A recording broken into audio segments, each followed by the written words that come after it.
look at it here. KaraFrance back to his speed. Boom! Clips him with this right hand. Hits him with an uppercut. And then look at that right hand.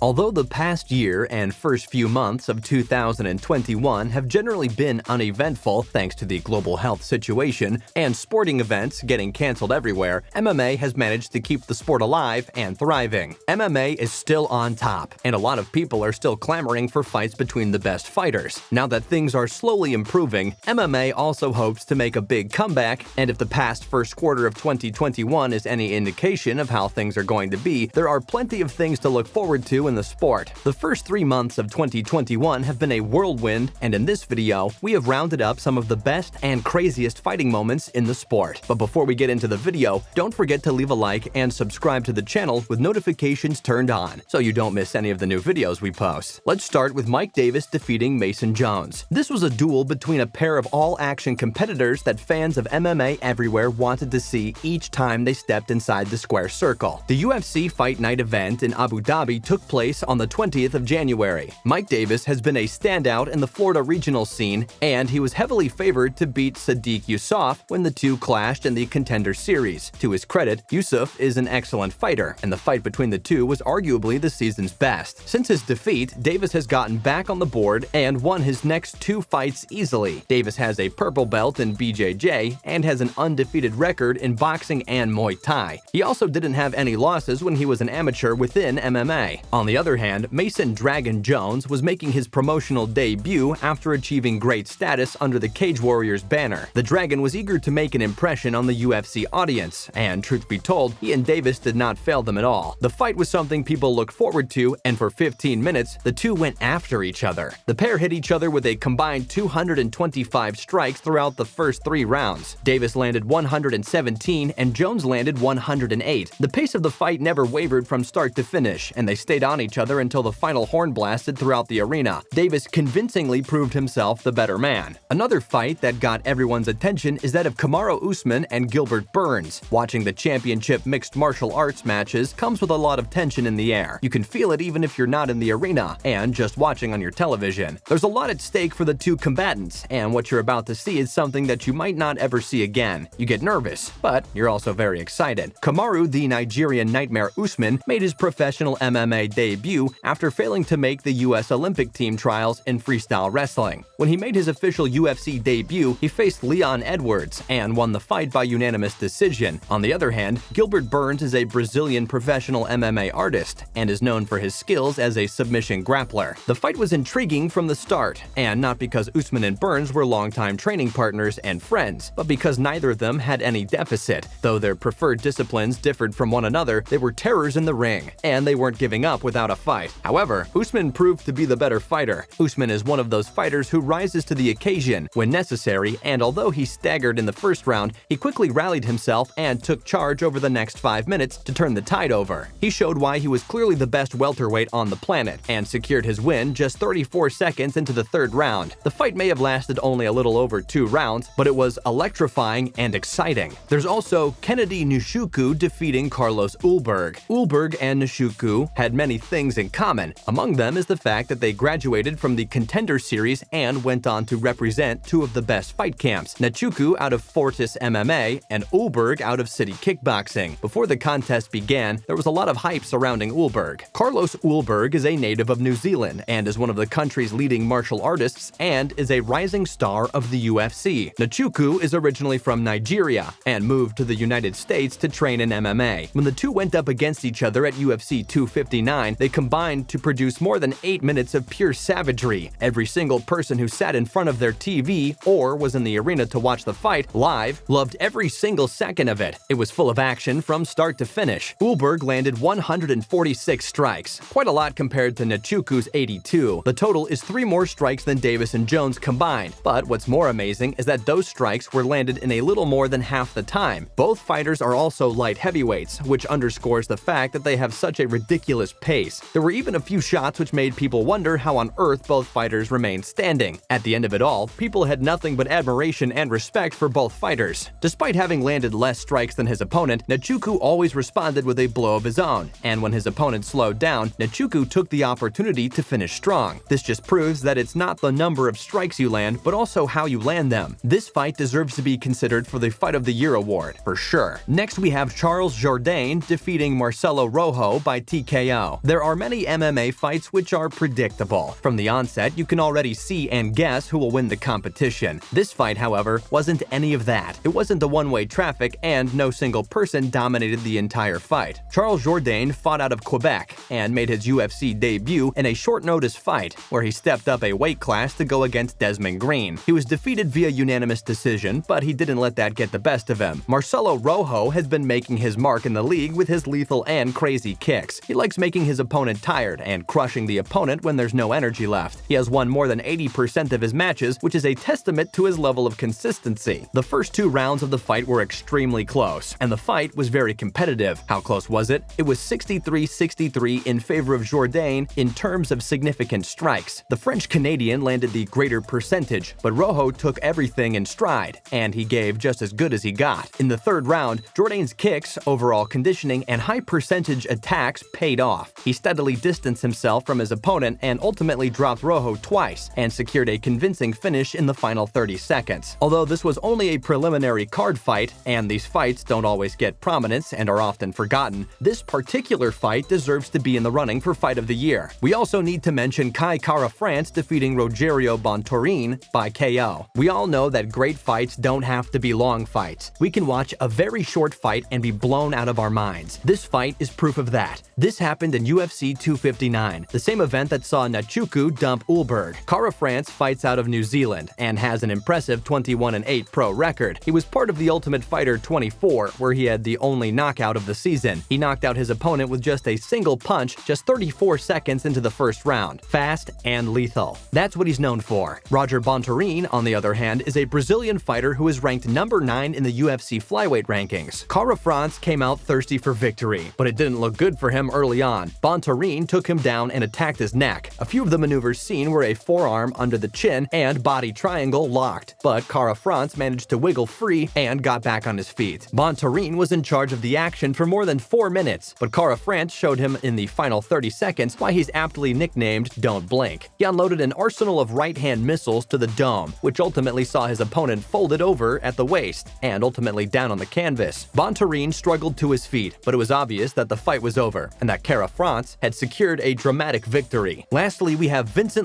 defeating Tyron Woodley by submission. The final entry on this video is also considered one of the top fights of the first quarter of 2021. Woodley entered the ring after a 3-fight losing streak and was looking to redeem himself. He showed more force and aggression in the opening seconds compared to his previous bouts, and the two battled each other fiercely. Luke was left shaking by a powerful overhand right, but was able to respond with some of his own that left Woodley nearly floored. Woodley struggled to recover, but Luke continued firing off heavy strikes, which became just too much for Woodley. He finally collapsed to the canvas, and Luke pounced on him to finish the job with a Darce choke that helped secure a tap. And that, folks, brings us to the end of this video. Which MMA fight did you enjoy the most? Let us know in the comments section down below. See you again in our next video.